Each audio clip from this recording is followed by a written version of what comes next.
media, you were a journalist. And not Yes. many people may know this, but Shazia was the first one to expose Mr. Digvijay Singh's, the so-called Yeah. conspiracy that the 2611 was RSS ki sajish. Yeah.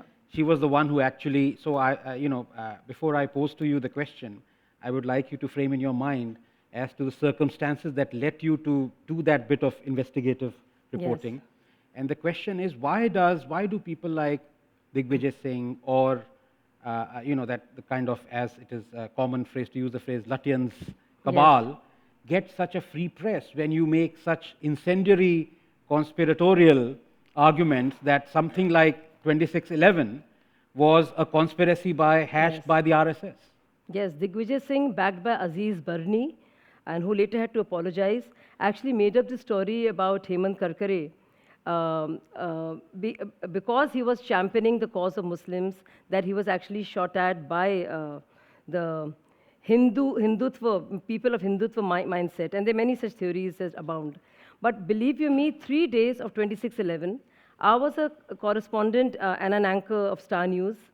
And I happened to go to Bombay Hospital, and everybody was covering the commandos and all the whatever was going on, and I had covered the Mumbai terror attacks.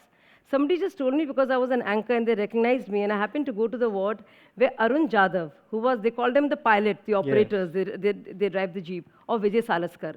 And thanks to that interview, I mean, nobody even knew who he was, but somebody recognized me and said it's a good story. So the story came out for the first time, where Arun Jadhav told the world as to how Karkare ji, Kamte ji, and Salaskar ji were killed.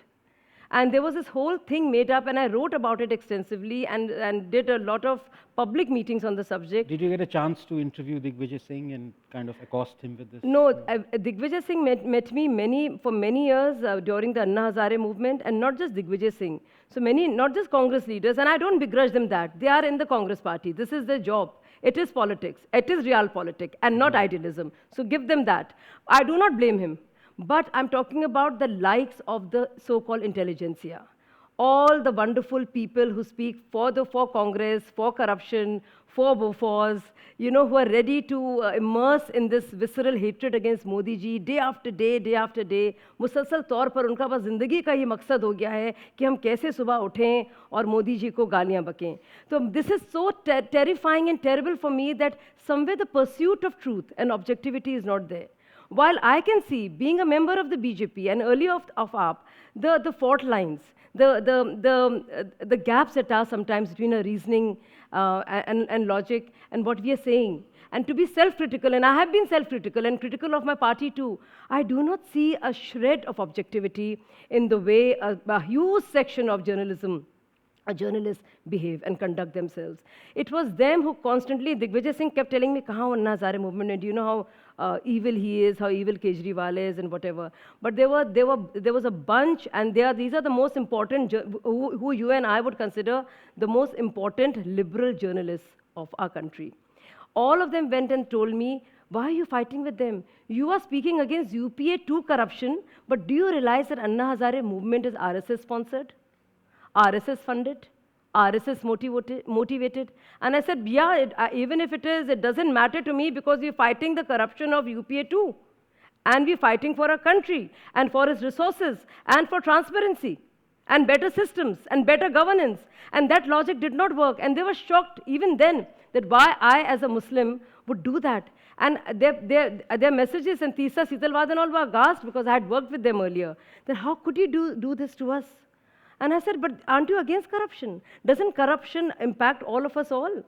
When there is a medical scam happening in UP, where chief medical officers are killed during Mayawati's time, aren't the poor deprived of medicines? And you yourself say that Muslims are most economically backward.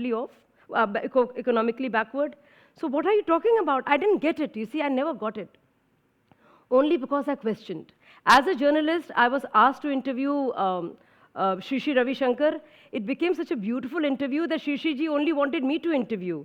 Please Google sometimes on Star News and Shri, and I went all over to Argentina and Patagonia and everywhere interviewing him. If you look at... you interviewed him live? Yeah, live. No, because one of your colleagues, Sagarika Ghosh, had that thing where he and whether it's Sadhguru, so it's about having an open... And I've never felt uncomfortable.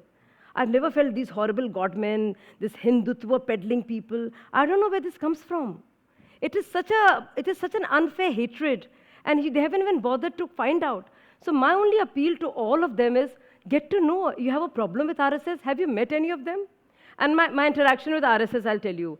I was in Z News, and Z News has a certain politics of its own, and we all know that, and I'm not getting into that because it could be on television.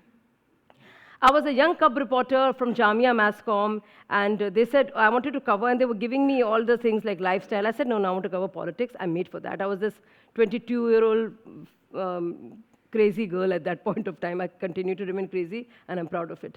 Anyway, and I said, they said, you can't cover BJP. And I said, why not? I'm curious about BJP. Let me cover BJP. And they would not let me because there was this bias, me being Muslim. So when they saw Shazia Elmi, I was a Muslim. I could not. And you know what happened? I would go to the BJP office. They were like any other party. If at all, they were slightly kinder and nicer. And as a kid, and I made friends with then Kushabhau Thackeray, who was this very sweet man who reminded me of my dad because he had this kurta pajama, dhila dhala. He used to be there. And I said, "Aap log aise kyun hai?" And I would ask these very innocent, mad questions. "Aap log kya Musalmanon ko hate karte hain? Kyun karte hain aap log? Bahut galat baat hai." And he would sit me. I mean, it was like that. So sometimes innocence helps. Just to add, and that openness helps. Yeah. And once you get to know them, then I met another very senior RSS functionary, and I will not tell you his name.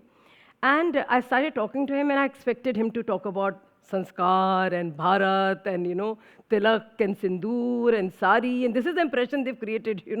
I mean, I'm exaggerating, but we spoke about Meena Kumari.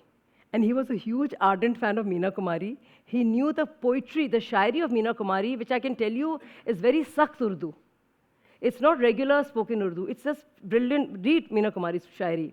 And Kamal Umrui and all were her fans, and people would steal her poetry. It was so shaista and muhazzab. So this is a conversation I have with an RSS senior. So, Shazia, here's the I'm question. debunking the myths. Can Right. you see that? And for myself, because I made an effort to do it. Namaste. We hope you enjoyed this Chitti Media content. Please remember to subscribe to us and switch on the notifications for this channel. For our other social media links, more content, and to support our work, please visit citti.net. Dhanyavad. Namaskar.